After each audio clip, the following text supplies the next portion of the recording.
اعوذ باللہ من الشیطان اللعین الرجیم بسم اللہ الرحمن الرحیم اللہم صلی اللہ محمد وآل محمد۔ السلام علیکم۔ حضرت یوسف علیہ السلام چاہے کہ نام ہے۔ اب اسی قطعی فیصلے کے بعد کہ یوسف کو کنویں میں ڈال دیا جائے، ایک نہایت خطرناک کنویں کی تلاش شروع کر دی۔ چنانچہ کنواں تلاش کیا جانے لگا۔ بالآخر بروایت روضۃ الصفا حدود کنعان کے 3 فرسخ کے فاصلے پر ایک اندھا کنواں مل گیا جو عہد سام بن نوح کا کھدا ہوا تھا، جس کا نام بروایت جبۃ الاخیار تھا، جس کی گہرائی بروایت اصل 70 گز تھی۔ اس کا منہ بہت چھوٹا تھا اور پانی شور تھا۔ اس میں بے شمار زہریلے جانور تھے۔ کنویں پر پہنچنے کے بعد حضرت یوسف کی طرف پوری دشمنی کے ساتھ متوجہ ہوئے اور انہیں پکڑ کر ان کے کپڑے اتارنے لگے۔ یوسف ان بے چارگی پر فریاد کر رہے تھے۔ کبھی ایک بھائی کو پکارتے تھے، کبھی دوسرے بھائی سے کہتے تھے خدا را ہم پر رحم کرو، کبھی پدر بزرگوار کی محبت کا واسطہ دیتے تھے، کبھی اپنی کمسنی کا حوالہ دیتے تھے۔ مگر بگڑتی ہے جس وقت ظالم کی نیت نہیں کام آتی دلیل اور حجت، اور وہ ہر طرح فریاد کرتے رہے مگر ظالموں نے ایک نہ سنی۔ غرض یہ کہ سارے کپڑے اتار کر ان کے ہاتھ پاؤں رسی سے باندھے اور کنویں میں لٹکا دیا۔ حضرت یوسف علیہ السلام روتے پیٹتے چیختے چلاتے کنویں میں چلے جا رہے تھے۔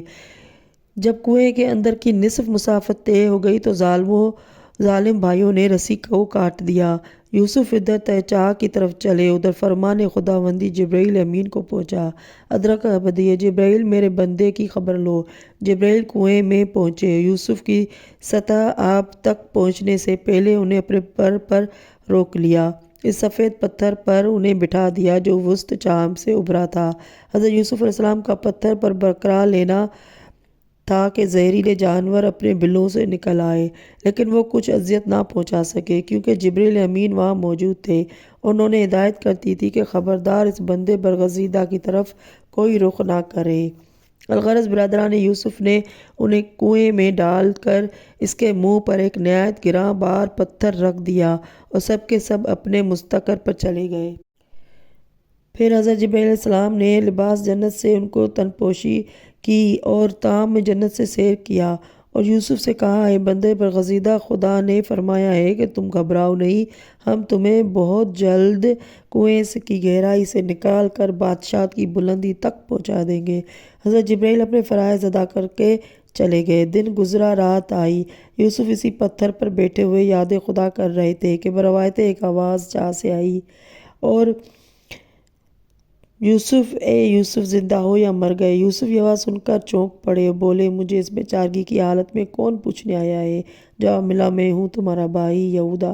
یوسف نے جواب دیا کہ نہ زندوں میں ہوں نہ مردوں میں، میری حالت میرے مالک کو معلوم ہے، وہی میرا مالک ہے، وہی میرا مددگار ہے۔ یہ سن کر یہودا رو پڑا۔ اس کے رونے کی خبر دوسرے بھائیوں کو ہو گئی۔ انہیں یہ شبہ ہو گیا کہ یہودا یوسف کو کوئی امداد نہ کر بیٹھے۔ فوراً سب کے سب سر چاہ گئے اور اس کی بندش دہن کو اور مضبوط مستحکم کر دیا۔ تبری میں ہے کہ یہودا خانہ لے کر گیا تھا۔ نور المبین میں جزائری میں ہے کہ اس وقت ان کی عمر 13 سال کی تھی۔ پھر وہاں سے واپس آ کر اپنے خیمے میں پہنچے اور ایک برغلہ کو پکڑ کر ذبح کیا اور اس کے خون سے حضرت یوسف کے پیران کو رنگ لیا اور چاہ جہاں سے روانہ ہو کر حضرت یعقوب کی خدمت میں جلد پہنچ جائیں۔ مگر ایک بھائی نے تاخیر سے روانگی کا مشورہ دیا، کہا کہ جس وقت ہم عموماً سفر سے واپس جایا کرتے تھے اس سے کچھ تاخیر کے بعد جانا چاہیے، اس سے ہمارے پلان کو تقویت پہنچے گی، ہمارے پروگرام کو کامیابی نصیب ہوگی۔ چنانچہ وہ لوگ وہیں ابتدائی شب کا انتظار کرنے لگے۔ حضرت یعقوب علیہ السلام کو علم تھا کہ برادران یوسف جب بھی سفر میں جاتے تھے دن ڈوبنے سے پہلے واپس آ جایا کرتے تھے۔ آج جو تاخیر ہوئی ہے وہ لوگ اپنے وقت سے نہ پہنچے تو حضرت یعقوب علیہ السلام میں اضطراب پیدا ہو گیا۔ انہوں نے اپنی کنیز صغریٰ کو آواز دی اور اس سے کہا کہ میرا ہاتھ پکڑ کر اس درخت کے پاس لے چل جو بیرون شہر ہے، جہاں تک میں اپنے نور نظر کی رخصت کرنے کے لیے گیا تھا، تاکہ میں اندازہ کر سکوں کہ ان لوگوں کے اب تک نہ پہنچنے کی کیا وجہ ہے۔ صغریٰ کنیز آپ کا ہاتھ پکڑے ہوئے روانہ ہوئی، قطع مسافت کر کے منزل تک پہنچے اور اس کے قریب ایک پہاڑی تھی۔ حضرت یعقوب علیہ السلام نے فرمایا کہ اسی پہاڑی پر مجھے لے چل تاکہ میں نظر دوڑاؤں اور در معلوم کروں کہ یوسف کتنی دیر میں پہنچ رہے ہیں، یعنی دور سے ان کے آنے کو معلوم کروں۔